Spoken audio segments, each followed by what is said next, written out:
Welcome to this special edition of STP Radio, the STPConS Spring 2015 Keynote Series. Take some time and learn how Joseph Hours, National Quality Assurance and Testing Service Lead at Centric Consulting, applies behavioral psychological studies in his keynote, Thinking Fast and Slow for Testers' Everyday Life, recorded on April 2nd, 2015. All right, guys, welcome back. Hope you had a great night last night, and we got a really good day today. It's going to be our first time that we're doing a full day on our last day of the conference, so we're really excited about what we've got. We've got some extended sessions, and it's going to be really good. With that said, our keynote speaker today is Joseph Hours. He's the National QA and Testing Lead for Centric Consulting. He's been part of our STP programs for many years, and he sits on the national board for Proscalis, which is a nonprofit organization out of New York. He's the chair of the Columbus Advisory Council for Proscalis. He's also the chair of the board for QA or the Highway, which is a regional conference in Columbus, Ohio. So without further ado, let's give a big hand for Joseph Hours. Thanks, Mike. Wow, those lights are bright. How are you guys doing this morning? Good? You guys have a lot of fun the past couple of days? Yeah? How many people were here for the workshops? Weren't those awesome this year? Make sure you put that in your eval forward so that people come back for those, so they bring them back and stuff. So, apologize. Got somebody down here taking pictures. Thanks. It's like paparazzi. So, one of the things I want to kind of talk about today is really the community of software testing. And some of the stuff we're going to talk about with the presentation is not the same as what I'm going to talk about right now. But this is really, really a great community. Every time I come here, I meet new people. I met Kate this time, Daniel, Chris, Dave. Some of these folks I've crossed paths with online, Mr. Larson, paparazzi down here. And so this is really a great opportunity for us to see the people that we encounter online, but also just develop new friendships with folks who are in this community, and we're all in this together. And so this is really great. I've got a couple of lifelong friends that I see at the conference every year. Raj and Carlene, they're really great people. So this is a great opportunity. If you guys have come here with a large group, and I know Quicken is really represented today, make sure that you guys go out and meet some other folks. Whoop, whoop, there you go. Make sure you guys go out and meet some other folks and develop those friendships. Do that knowledge share, not just here while you're at the conference, but continue on. And I forgot Daniel from Iowa. I'm sorry, Brandon. Sorry. It's a funny story. So he has a really great. You guys should talk to him. He has a really great kind of philosophy on mindset and people who are successful versus people who aren't. And you should talk to him.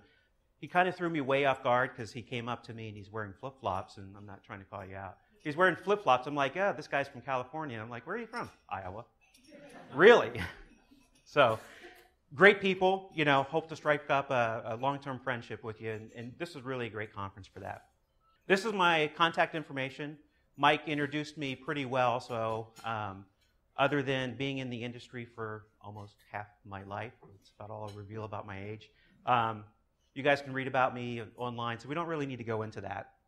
Unfortunately, if you guys have ever done speaking engagements, you know that this particular graphic is true. I only have about 10, maybe 15 minutes to grab your attention, and then it wanes. In fact, I can already see people right behind the keyboards and on their phones and doing stuff. So, I'm going to do something that a lot of other people don't do. I'm going to give you all of the endpoints at the beginning. So, here we go. These are the best times of day to change somebody's mind, schedule meetings, and to be creative. Great stuff to know. We'll dig into these here in a little bit.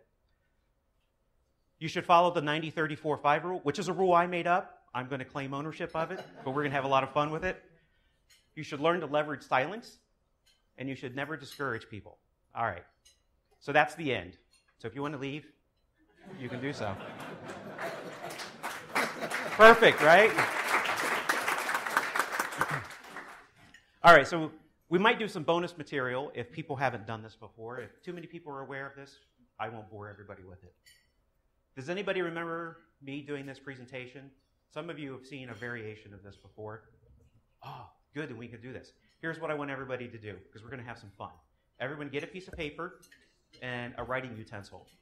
Pen, pencil, pinprick in your finger with blood, whatever you desire. We're going to have some fun. You guys didn't know there were going to be exercises for a keynote, did you? Got to get you amped up for the day.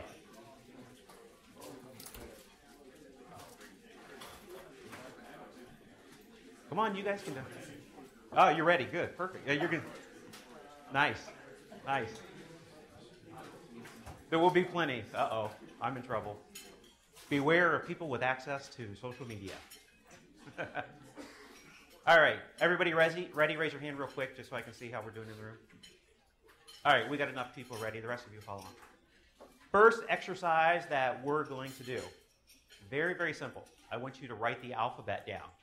We're going to do this for roughly 8 seconds. A, B, C, D, E, F. As far as you can get in 8 seconds, and I will tell you when to start. You have to wait. This is not Simon Says. This is when Joe says, okay? So here we go. On your mark, get set, go. Keep writing. Keep going. All right, time's up. Fast 8 seconds, right? Anybody get to M? How about S? Yeah, there's a dramatic drop-off between M and S. Some people get further. I've had people get to Z's. I've got people starting over. How far did you get? U. That's really good. All right, now here's what I want you to do. Right beneath that, we're going to do something similar, except this time I want you to write numbers. 1, 2, 3, 4, 5, 6, 7, 8, as far as you can go. When I tell you to start, and then we're going to go. Okay. So on your mark, get set, go.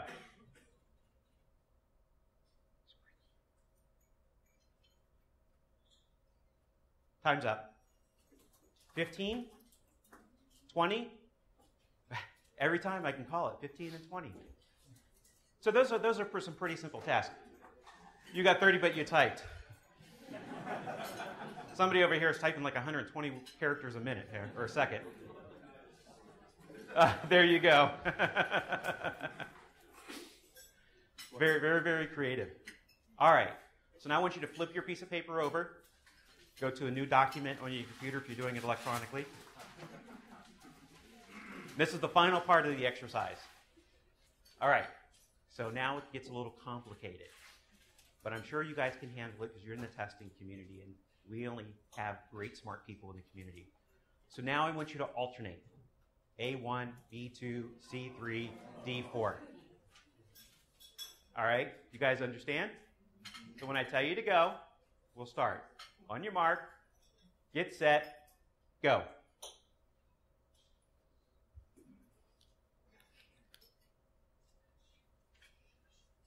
Time's up. So, here's the question. Who wrote as many characters as either one of the first two exercises? So in other words, E5 would be like 10 characters. Who did that? You got to E5, right? I got to H. H? That's really, really good. Was that harder than the first two exercises? Yeah? Does anybody know why that is? Because it's the morning. Because the coffee has not kicked in. Well, it's not the morning. Well, it is the morning. You're right. You're absolutely right. Thank you. The morning is not the cause of why that exercise is hard. However, it could be a contributing factor. So it could be hangovers, illnesses, general disinterest, right? So what really makes that exercise really a challenge is there's a concept called context switching.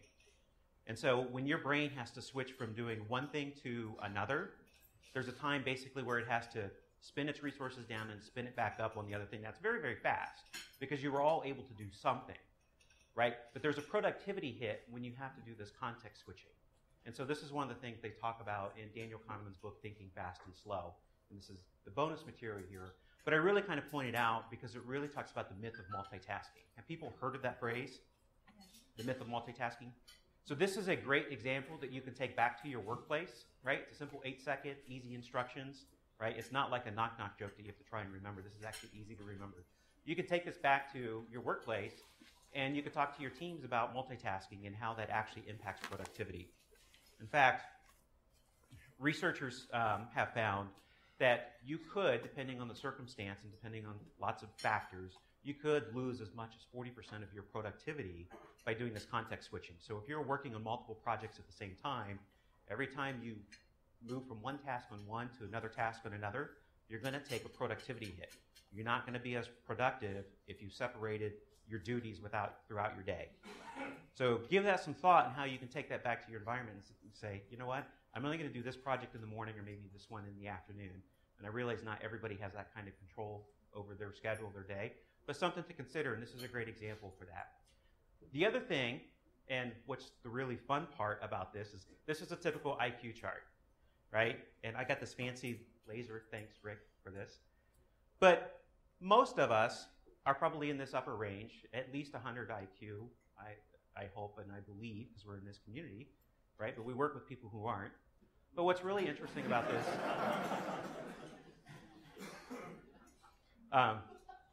what's really interesting about IQ and productivity switching is your IQ is variable. There's some elasticity in your IQ.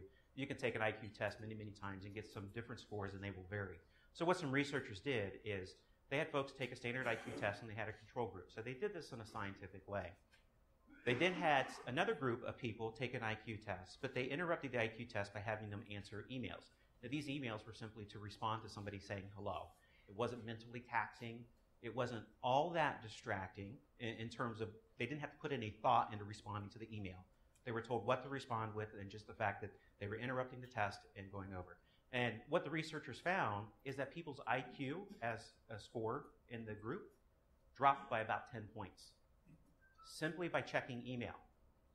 And so if you can see up here, some folks can't afford to lose 10 IQ points, right? So I like to tell people that email makes you dumb. So those of you checking email right now, your IQ is 10 points lower than where it should be, right? So this is an important thing to learn about distractions in the workplace and how it can affect your productivity. But it's not just your productivity, your ability to get things done. It's also about your brain wattage, right? You can dim your own light bulb by unnecessary distractions in your workday. So that's just something to consider, something that you can take back and leverage. All right, so that's the bonus material. Are you guys ready to get to the main content? Was that fun? Was that good bonus material? Yeah? All right, so what's our number one challenge in the workplace today? Anybody have an idea? Emails. Distractions, right? Interruptions, that's good. People? Is that what somebody said? Was that you, Kate? I can't see because of the lights here. Yeah. That's really interesting. We could talk about that. You know, I love this stage up here because every time I walk, it creaks. It's like I'm in an old house. Can you guys hear it out there? Yes. Sorry. Okay. Maybe I should stand back here, right? So I would contend that our number one challenge today is actually time. Doesn't matter where I walk, it creaks. Everything that we do is driven by time. How many people are on Agile teams? What's the mantra about Agile teams and time? Time is fixed, scope is not. But it's still time-driven, right? Waterfall processes, date-driven. Everything that you do tends to be time-driven. Tasks have a deadline. There's an expectation of when they will be complete. And when you don't meet it, people come and yell at you or ask questions. Right? So I would contend that time is our number one challenge. If we had infinite time, there's a lot we could do, isn't there? Those of you who want to automate 100% of everything, if you had infinite time, you could do it. Those of you who want to test 100% of everything, if you had infinite time, you could probably do it. But we don't. Time is probably the number one limiting constraint that we have in our job today. So this presentation is going to be about optimizing your time, and getting most out of people while you have them in your presence. So that's going to be the two kind of key areas that we're going to talk about today. So we're going to start with optimizing your time, or optimizing your day.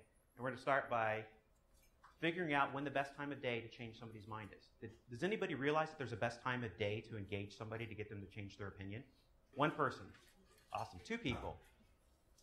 Please, feel free to raise your hand. I'm not going to call you out, Kate. No, I'm just kidding. There's the best time of day to be creative. And of course, there's actually optimal times for scheduling meetings. And I'm sure everybody kind of knew that there's an optimal time for scheduling meetings, but you might not know what time that is. So we're going to talk about some of that. So we're going to drill into each of these. So changing somebody's mind. All right, so we're going to do another exercise here because I need to do it to illustrate a point. And I'm going to split the room in half. So this will be, let's have some fun. This will be the first group. I'm going to have you guys go first. So these two rows of tables, or columns, depending on your orientation in the room. And then these two rows or columns are going to be on the second part of the exercise. So the first part of the exercise, has anybody played like those luminosity, brain games type things? So this is a very simple one. This is the color matching one. So I'm going to show some words on the screen, and they're going to be colors, but those words themselves are going to be in a color. So example, we've got yellow up there, but it's actually colored blue. What I want you to say is the color of the word, not the color word that's spelled. So when you see yellow, you're not going to say yellow, you're going to say blue. Simple enough? So I'm going to do this in two groups, have you guys go first, right? This is going to be fun, I promise. All right. So are you guys ready over here? I'll help you get started. And we're going to go left to right, top to bottom. Make sense? All right, you guys ready? So we have red, green, blue, yellow, pink, orange, blue, green, blue, white, green, yellow, orange, blue, white, brown, red, blue, yellow, green, pink, yellow, green, blue, red. Awesome. I have my own cult. They're chanting for me. Yo, where's the Kool-Aid? I think it's right out there. You guys have been drinking it all morning, didn't know it. All right, so you guys, we're going to do the same thing. This is going to be a little harder, but we're going to do it. All right, same concept. It's a different set of words. All right, are you guys ready? All right. Green, yellow, white, pink, orange, blue, red.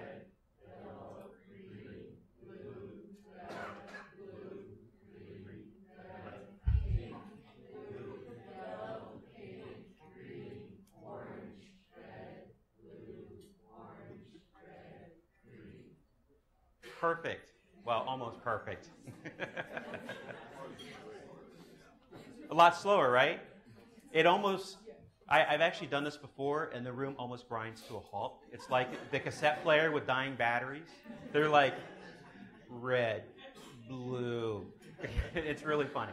So you guys weren't quite that bad. So you guys are on top of it. Part of that is because it is the morning and you guys have just eaten. And that's actually what we're going to talk about here. And so the next thing that we're going to do, I'm going to ask you guys a question and gauge your own personal interest and effort that you would expend to solve this problem. We're not actually going to solve it, right? It's a little brain teaser, and we'll get to why we're not going to solve it because it takes too long. But if I had 12 identical looking marbles, except one of them was weighted either lighter or heavier than the other 11, and I had a scale, could you figure out which one weighed more or less in 3 weightings or less, and whether or not it was actually lighter or heavier than the others? Yes. You guys know, so you know there is a solution to this, right? Did you guys watch there was a TV sitcom with this, similar example? All right. So, are you guys trying to solve this in your mind, by the way? Trying to figure it out, wouldn't expend some effort. What about you guys? You guys have really any desire to try and solve it? No. Some, not as much. So this group over here actually is a little more enthusiastic about trying to solve it, and this group is not. And there's actually a reason for that, and it's the previous 2 exercises that we did that triggered that effect in people. And it's a concept called ego depletion. Has anybody heard of ego depletion?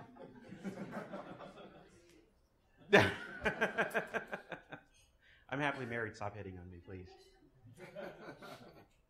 All right, so there is an answer. If you get the slide deck, you can go see what it is. But this is really interesting. And I put this little experiment together because what actually triggered it was a study done by some judges. It's the parole study. I don't know if anybody has heard of that before. Some folks. So the reason that ego depletion is important in our environment and how it affects, persuading people is going to be revealed through this study. So in this study, they found that these parole judges, and they're hearing criminal cases, right? These folks have been convicted, tried, and are serving some time. They're just coming up for parole. They spend an average about 6 minutes on their parole cases to figure out whether or not the person should be granted parole or not. The default position always is denial of parole, right? You've been convicted of a crime, you should serve that time. Most people don't get parole, right? That's just the nature of the criminal justice system, if you will. And so, as a result, the average parolee only has about a 1 in 3 chance of being granted parole. It's not necessarily surprising, is it? Nobody's really surprised by that, are they? What if I told you that based on the time of day that your parole case is heard, you could increase your odds to 2 in 3 of getting paroled? Would that be surprising? Well, that's actually what they found. At certain times of day, the parole rate would double to about 65%. And that's pretty significant because all other things being equal, they're hearing a variety of criminal cases. They, have the facts in front of them, right? There's nothing significant about the inmates who are going up for parole, per se. And they ran the study for an extended period of time, so it's not just a one-day observation. But what they did is they plotted the percentage of parole grants based on the time of day. And there are some interesting things here. So it tends to peak, and then it slowly decays. And then it peaks again, and it slowly decays. Does anybody have an idea of why they might have peaked? Somebody, a couple people in the way in the back, because you guys know this. Go ahead. Blood sugar. Food. Absolutely right. Meal breaks.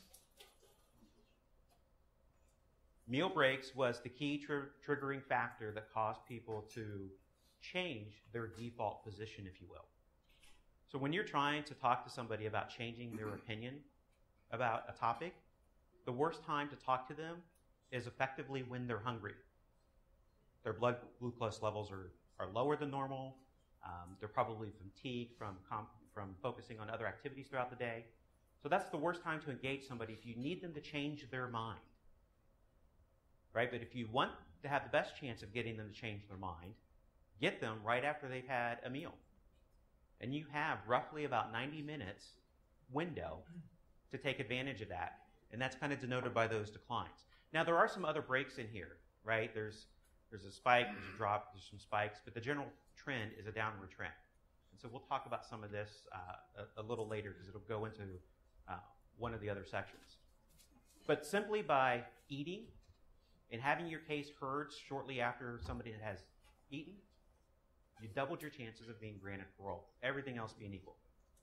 So when you're in your work environment and you've got a boss and you're like, you know what, I really think we should adopt some agile principles, or maybe we should adopt some, automation to make our lives a little easier. I'm sorry? Feed them first, right? So here's what's interesting. How many people are in sales here? Because I know we got some vendors, some folks. What really stinks about the acknowledgement of this study is because blood glucose doesn't start when you take the first bite. You have like a 45-minute lag between the time you eat and your blood glucose goes, back up in your brain. When you take people out for lunch, you're getting them when they're most resistant to hearing your message. You're feeding them and ending the conversation before they're the most receptive for hearing your message. So think about that when you're scheduling sales meetings. But the same is true, of your boss. If you take your boss out to lunch and you're trying to get them to change their mind, you're like, hey, lunch would be a nice way to do that. You're doing yourself kind of a disservice here. Maybe you go to lunch and it's purely social, and then right after lunch, right, at the end of lunch, wait like half an hour or so, then have that meeting to get them to change their mind. So what this means for you guys is if you need somebody to change their mind, have the meeting early in the morning, have the discussion then, 8, 9:30, right after lunch, starting at 12 to 1 for roughly 90 minutes, depending on that person's schedule. You will have a better chance of changing their mind. So how many people find that useful? Perfect. Put that on your eval. All right. So what about being creative? People realize there's the best time of day for being creative? Early mornings? Possibly. We'll get into that. Nights? You're both right and wrong. Congratulations. No. So there's a study done by Albion College and Michigan State University. Is anybody familiar with either one of these institutions? Whoop, whoop, Michigan State, right? Big Ten represent. Buckeyes still took the championship, sorry. With the third string quarterback. All right, enough about that. Yeah, okay. I have to give it to you. Big Ten has strong representation this year, just not from Ohio. Sad to say, but that's okay. I support Big Ten, right? As long as, if it's not Ohio State, it should at least be the Big Ten, so hopefully, cross our fingers. Anyways, so these guys did a study on creativity, and what was really interesting about it is they did identify that there's kind of a best time of day for folks to be creative. There's a lot of stuff that went into the study. We won't get into a whole lot of the details. But what they found is when you are clear-headed, when you are most refreshed, you have the best ability to focus, which happens to absolutely be the worst time to be creative. So it took me a while to kind of figure this out. I'm like, well, that doesn't make any sense, especially with what I know about ego depletion, right? Why would that particular statement be true? And so what I found is there's a difference between critical thinking that is really highly dependent on ego depletion and creative thinking, which requires you to be able to view things from a different perspective. And so we are best able to view things from a different perspective when we are a little foggy. And I'm not saying that we are alcohol-induced fog. However, some people may claim that, right? I don't see Mark here. Is Mark? Oh. He's being creative right now, right? Love Mark, not picking on him too much. Hashtag I'm in trouble. So when you are foggy-brained, right, when you are more easily distracted, you actually can engage some some creative thought processes that you wouldn't otherwise be able to do. And this is because when you are fully focused, you tend to make assumptions and you tend to latch onto those assumptions and drive with them from a creative perspective, and you don't always see things from an opposite point of view or a different point of view. So it's all about perspective. And it's still a little confusing, right? Because when you say that, you're like, well, you just said that I can get people to change their mind right after they eat when they are more able to focus. And this comes back to understanding the difference in thought processes that, unfortunately, we don't have time to go into, that's between critical thinking and creative thinking.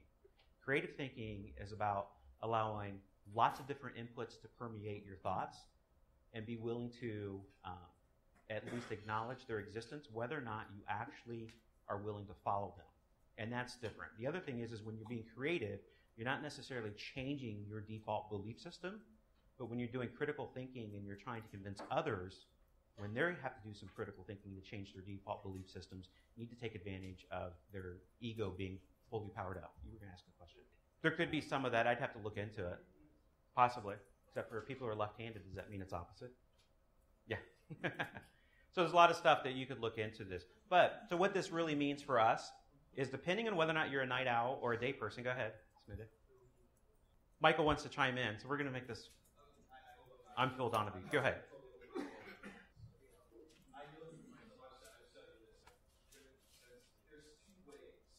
Yep.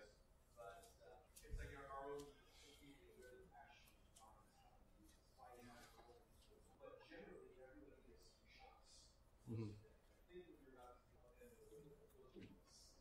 I find for myself that when I want to write a blog post really kind of in depth and really insightful, I actually get the best work done at 4 a.m., 5 a.m., and then right around not doing other things. Those are my peak brain serious on fire moments where things moving. So what I think you're about to tell me is those are when you're critical thinking. And you're right. Those are your critical thinking times versus your creative. And again, the creative process is how do I want to say this in layman's terms? It is, so this is one of those things I wasn't prepared to use the definition of creativity without using the word create. So now you guys are seeing the introverted side of me, like shrivel up inside going, oh crap, what do I say next? So if you guys have never spoke before, this is one of those moments that you kind of hate as a speaker. But the creative process is about assimilating lots of different things and being open to new ways of viewing things or approaching things. And again, that doesn't mean that you're changing your default belief system. It doesn't mean, and sorry, Rick, I'm throwing the Molotov cocktail. This isn't about a context-driven tester saying, I believe in certification now.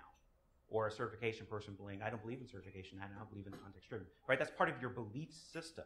And so it's not that you are changing that. Is that offensive? Is that what you said?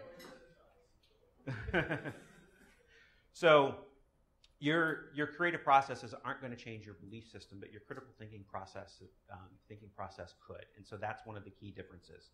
So we're going to move on here. If you are a night owl or a day person, these times of day changes for you, as Michael sort of pointed out. Your different circadian rhythms have lots of different influences over what's going on. But the one phrase that I like to, before we move on to what time of day works best for you, is Mark Twain's quote here, right? Man was made at the end of the week when God was tired, right? Give that some thought. Love Mark Twain. So if you are a night owl, right, your best time to be creative might be 1 or 2 o'clock in the morning, right? Depending on when the end of your sort of day is. If you're a morning person, that might be earlier in the day, and that might be like a 6 or 7 p.m., right? That's probably your best time to be creative. If you're looking to do something new, to kind of be creative, that would be the best time. If you have to focus to accomplish a task, these are not the best times because you're actually really, really fatigued. There's a whole concept of decision fatigue and that type of stuff that goes into this. All right. So what about meetings here? So this is not based on any cognitive science. This is actually based on some research from all of these different groups. Has anybody heard of some of these before, other than like Forbes and Washington Post? You know, HubSpot, Customer.io. They have lots of great data. And so when we talk about meetings here, I'm not going to talk about the effectiveness of the meeting itself because there are too many variables. We're going to talk about a good scheduled meeting being sending a meeting invite out, having it accepted, and then having people attend. So we can't really control how well a meeting goes because that's dependent really on the participants. But if you need to schedule a meeting, you want people to accept an invite, and you want to attend, there's actually some best times of days and some best days of weeks for that. And so does anybody have, I was going to ask this question, but apparently I clicked too fast. So these are the best time of days to do meetings. You have a bump around 10 a.m., and you have a bigger bump between the 2 and sort of 4 p.m. time zone. Does that make sense? Does everyone like, if I want to schedule a meeting, I usually do it in the afternoon because most people are open. Sometimes at 10 o'clock. 8, 9 o'clock meetings are almost always booked. Lunches are always bad. Right? So that's not necessarily, you know, a surprise, is it? What about days of week? Does anybody have an idea on which days of the week are better for scheduling and having meetings? Tuesday, Wednesday, Thursday, absolutely. With Tuesday being the best. So again, this is a lot of data that's compiled by these folks, but what does this really mean for us? If you want people to attend, shoot for Tuesday, preferably Tuesday afternoon or morning as a backup. However, and this is really important, if you're in an organization where silence or absence is consent to whatever the meeting room agrees to, go ahead and schedule your meeting for Monday and Friday, Monday morning or Friday afternoon. I'll leave the intent up to you guys, right? You can be malicious or not, right? So again, you guys are all good guys. I'll trust you to use this information wisely. All right. So let's talk about getting the most out of people during your day. And so we're going to talk about the 90-30-4-5 rule, which is a rule I made up. Rick, how am I doing on time? Good? Perfect. We're also going to talk about silence. And we're also going to talk about encouragement in the workplace, and we're going to attempt to do some exercise with it. But the 90-30-4-5 rule, if you remember back to this chart here. So not only do we have a general decline between meals, we also have some ups and downs and peaks throughout the day. And so when I did some more research into this, there's kind of a reason why, and part of it is a little bit of circadian rhythm stuff. But what you really get if you go back to that chart and blow it out on a kind of hour-by-hour basis, you get about 90 minutes of productivity. And then if you take a 30-minute break, right, you tend to reset your productivity. So your mind is like a muscle, right? I know everybody hates that analogy and hates, the whole thing of working out.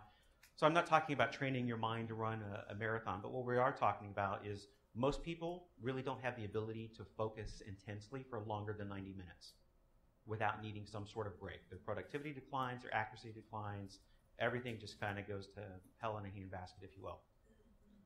So taking that information is like, well, how can I use that in the workplace? Well, I could probably chunk up my day into 2-hour blocks. And if I need to do some critical thinking, I can focus on it for 90 minutes. And then I could work on something that is a little less taxing for 30 minutes to recover. And you know what might be good in that 30 minutes? Email. Thank you. Pulling it all together. So this is one thing that I've started to do. In fact, I put this presentation together kind of in that fashion. I'm like, well, let me focus on it for 90 minutes, and I'll go do something else. And then I'll either come back or I'll work on another hard task. And I work in consulting, so you guys know what that's like, right? Lots of things to do. But it's actually not that difficult to do, to chunk your day into 2-hour blocks and spend 90 minutes doing some intense concentration and followed by 30 minutes of less taxing type stuff. And it makes a difference. It makes it seem like you get more stuff done, right? Because you are being more productive, but it also provides some structure that makes it seem like you're also getting more stuff done because you usually have a task list. You start the day and say, these are my 4 big things. This is my 8-hour day. Here's my 2-hour blocks for each. Provides that structure that makes it feel like you're accomplishing something. And so I found this really, really useful for me. So that was the start of my 90-30 portion of the rule. So let's go into the 4-5 portion. And so I've got this question up here. Some of you may know this. But who was the person who lobbied Congress to reduce and limit the work week to a 40-hour work week? Henry Ford. How many people saw the presentation and downloaded it before today? Henry Ford. And that's interesting. And I know everybody hates manufacturing analogies in the testing community. But this one isn't manufacturing necessarily based, but about productivity. So it's really interesting. Because Ford did this thing called a $5 a day revolution. Has anybody heard of this before? So this is just going to be the highlights of it and not some of the more nefarious sides of it. All right, so Ford, prior to 1914, Ford had some major problems. They had low production quality. They assembled a lot of their cars. They came back. They needed to be reworked. They had low morale and extremely high turnover. They averaged cycling through about 55,000 people to maintain a 13,000 FTE equivalent prior to the $5 a day revolution. So imagine that. For every person you've hired, you've got to hire 4 people to get a full, really work year sort of out of that person. And while they're doing this, they were only producing about 80,000 cars a year. Not insignificant, but having to cycle through 4 people to get the effort of 1 throughout a year, that's a major headache, right? There's training, there's, we call it onboarding in the IT community, right? There's onboarding, there's training, right? And then they're not fully productive, right? Because they're still coming up to speed. Nobody starts day 1 being proficient at getting something done, right? Even if you're an expert in the field, right? There's usually some cultural adaptation that takes place when dealing, with a new environment that can reduce your productivity, feeling people out, trying to understand what you can and can't say, right? So Ford had some major problems, and he's like, I need to solve this. So what Ford did is he ran about a dozen studies on productivity, morale, all kinds of stuff, and you can read about them online. Really, really interesting stuff. Well, ultimately what he came up with is he needed to shorten the workday by an hour, and that was the basis of limiting Congress to a 40-hour work week and supporting that proposal. And he increased pay from $2.25 a day to $5 a day. And again, we're talking 1914, right? But he doubled their pay, and he shortened their workday. What do you think everybody else in the industry, in the automotive industry, said about Ford? You're crazy. You're crazy. Absolutely. Wouldn't you guys love it if your employer came to you and doubled your salary and shortened your workday? Yeah? You would think they're the greatest person in the world, right? But if you had to pay that, that's kind of a hard pill to swallow, right? You're used to paying these guys. You're used to going through this. So this was truly radical for the time, and everybody thought he was crazy. but the results are unmistakable. In the 2 years that preceded after Ford did this sort of revolution, their net profit increased from 30 million to 60 million. They maintained a 13,000 FTE workforce, and they produced 260,000 cars. The rest of the auto industry needed 66,000 employees to produce 286,000 cars. With a fourth of the workforce, they were producing as many cars as the rest of the industry was combined. All because of this revolution.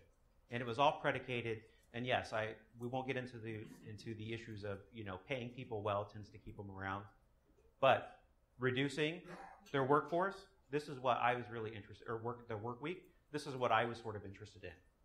And so what Ford found is, if you push people, or if you start them at 40 hours a week, they can maintain a steady level of productivity.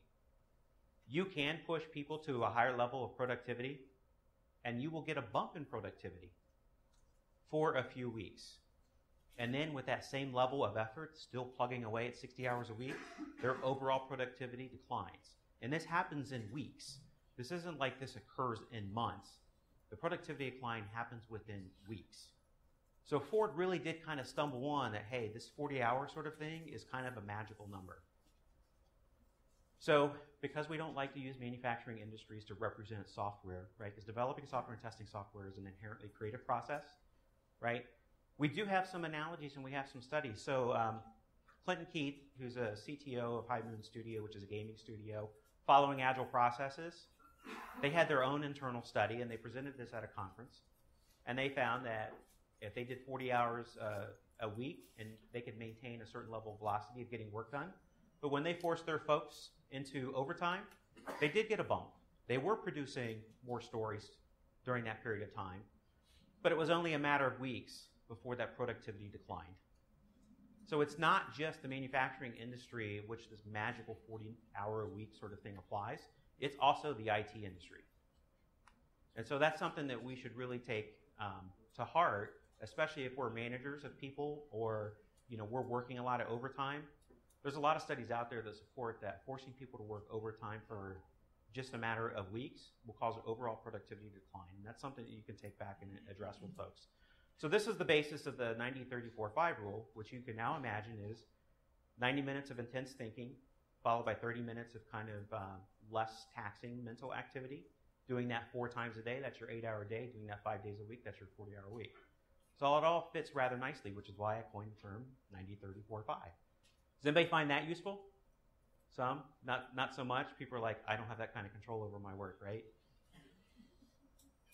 So the long and the short of it is if you force people into a crunch, you force them over, that productivity is going to end.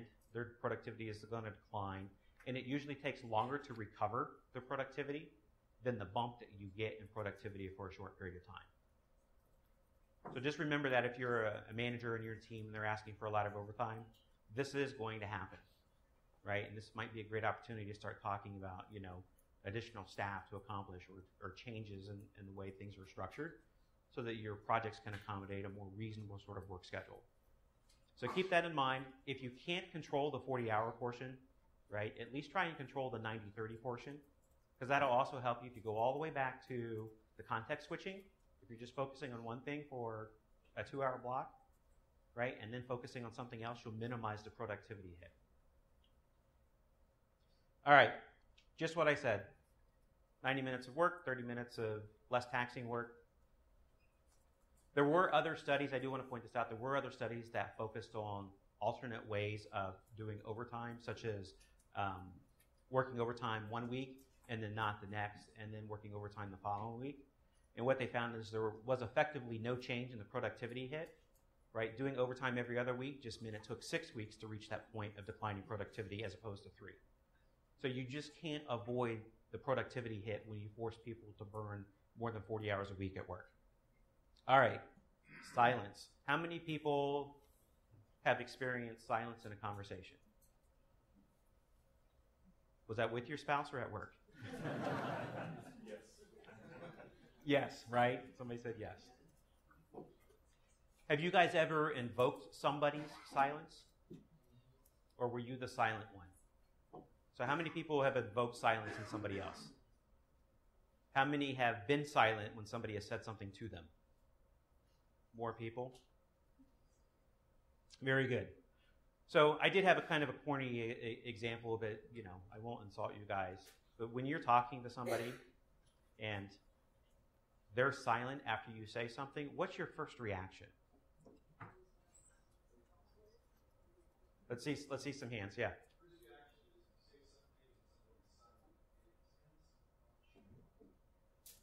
Yes.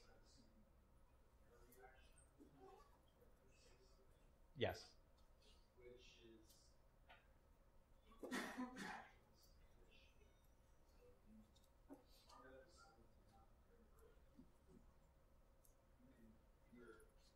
Like I'm doing to you right now?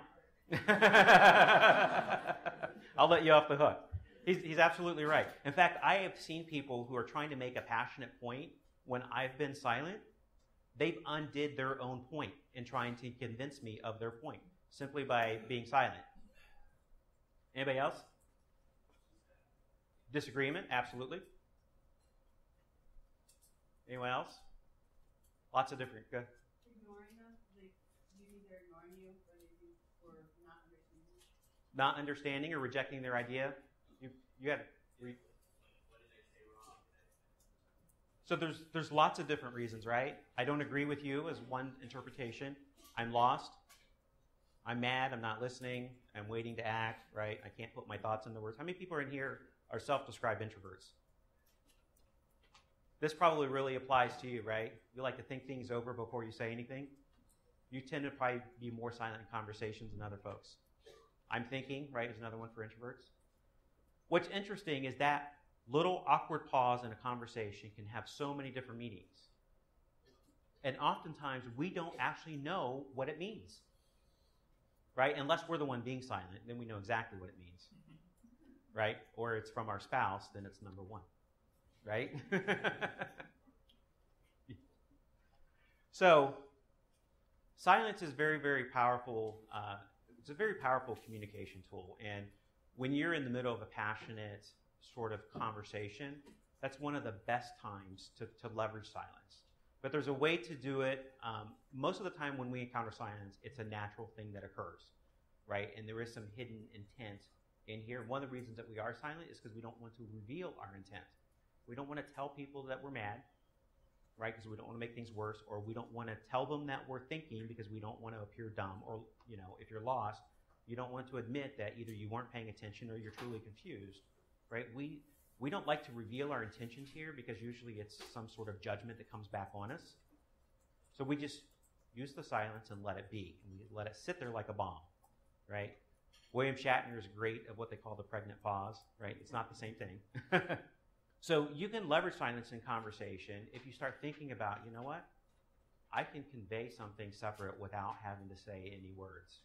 And so you can do that. And so one of the things to remember is if you're not doing, if silence is being done intentionally, right, as opposed to one of those unintentional things, understand that you need it to be natural.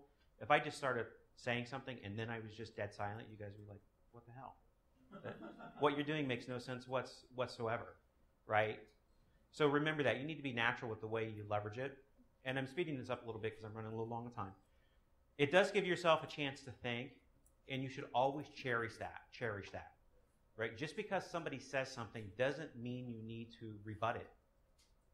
Sometimes you can just be silent and think about it, right? Even if you disagree with it. There's always time to have conversation later. You can also use silence to give the other person time to think. This is where I think you're wrong. Rethink your point, and I'm going to give you some time to do it. Right? So you can do that too. Understand that silence has many meanings. So if you encounter silence, don't automatically assume that you know what that silence means. Right? You might need to ask some clarifying questions to figure out, are you lost? Are you mad? Do you disagree? Are you thinking of something else? Do you need more time to think? Right? Ask those keywords. And if you're an introvert who accidentally drops silence into a conversation, feel free to say, you know what, I'm thinking about what you said. Or I'm trying to process it and understand it, right? It's okay to say that, but It lets the other person know what the silence means to you, and that's important in a conversation. So don't forget that as well. And then finally, if you are going to be silent in a conversation, you need to realize that you are responsible for communicating the meaning of that silence. So if somebody's having a passionate conversation and you know it's a disagreeing point and you're silent, and you feel and you know why you're silent, but you don't tell them, and they walk away thinking that you're mad at them, and they go around telling somebody else, that's really on you. Because silence in and of itself doesn't communicate a meaning. It lets people assume a meaning. That's really what silence does. So be careful of that. All right, so we got a few minutes, a couple minutes left. So let's talk about encouragement in the workplace.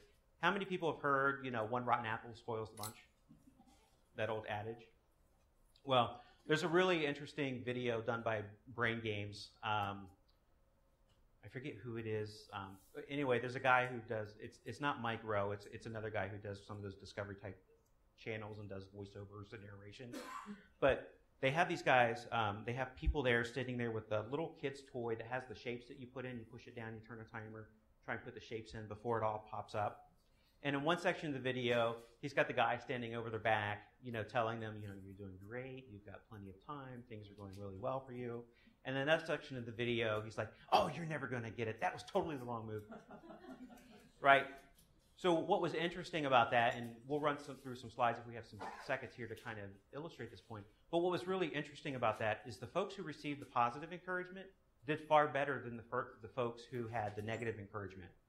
So even though conceivably the person standing behind you really has no bearing on the task that you're doing, and you're focused on that task, simply the presence of that sort of negative vibe in the environment can really affect your productivity. So if you have somebody who, what I call B and C, which is bitching and complaining in the work environment, they can really bring down the productivity of the rest of the team. Even if their complaints have merit, that type of behavior can bring down the productivity of people around them. So that's something to keep in mind. And so here's some things that you can do. There'll be a slide will come up. I want you to read the slide, look at the lady's face, and at the bottom it'll tell you something to do. And I want you to try and do that before the timer runs out. You'll have plenty of time to do this. But hopefully you'll see how this pans out. This may be hard in such a large group, but we'll do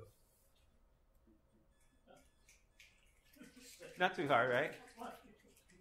Pretty funny. This is from Brain Games. I stole it, so I gave them credit down there. I don't want to get in trouble. All right, here's another one.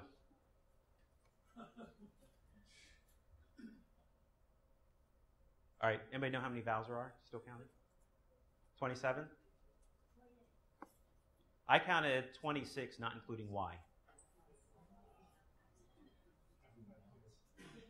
That was not intended to be a trick. All right, so here's another one.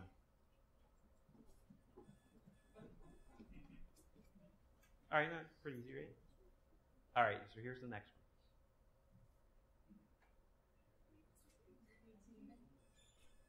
19, I think the answer is 18. So let me ask you, the first two sets of slides, did those tasks inherently feel more difficult than the last two? Did anybody experience that? Some people? Everyone else says, that's too cheesy for me to buy into? That's okay. So there's lots of videos that you can see on this and lots of research that you can do. But simply, the words, facial expressions, body language, it's not just somebody who's actually vocalizing, kind of the bitching and complaining. Just the general attitude can bring down the productivity of your team. So keep that in mind. And if you're one of those people, right, and I'll be honest, I used to be a really super arrogant, condescending pain in the butt. That used to be me until I grew up. You can change, and you can actually have a positive effect on people around you. That phrase, fake it till you make it, if you will, right? If you're a manager and you've got some people, ask people to put on that happy face, right? Don't let people bring down the productivity of your team. Don't let other people do that. Use lots of positive encouragement. And I don't mean the cheesy affirmation, good job, right? We're not talking that, right? We are talking about a general positive vibe and keeping the negativity out in order to keep us from affecting productivity. All right, so running through this, a lot of this is based on research by Daniel Kahneman. There's also a couple of other books that are probably a little easier to read that have some similar stuff. You Are Not So Smart, You Are Less Dumb. They have a lot of different things about cognitive biases, which are a lot of fun. But things to take away.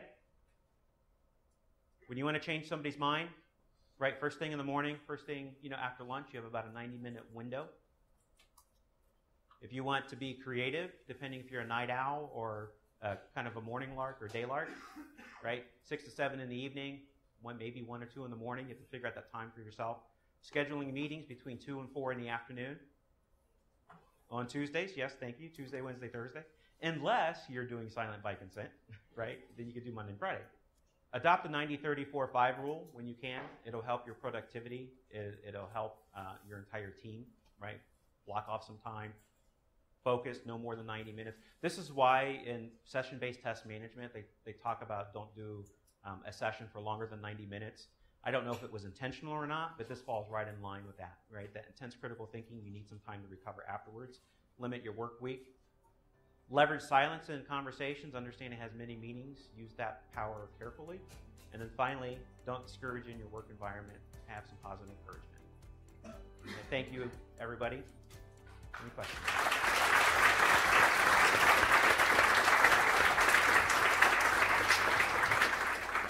Thank you for listening to this episode of STP Radio. Join our mailing list and learn more about STP and future STPCon events at softwaretestprofessionals.com.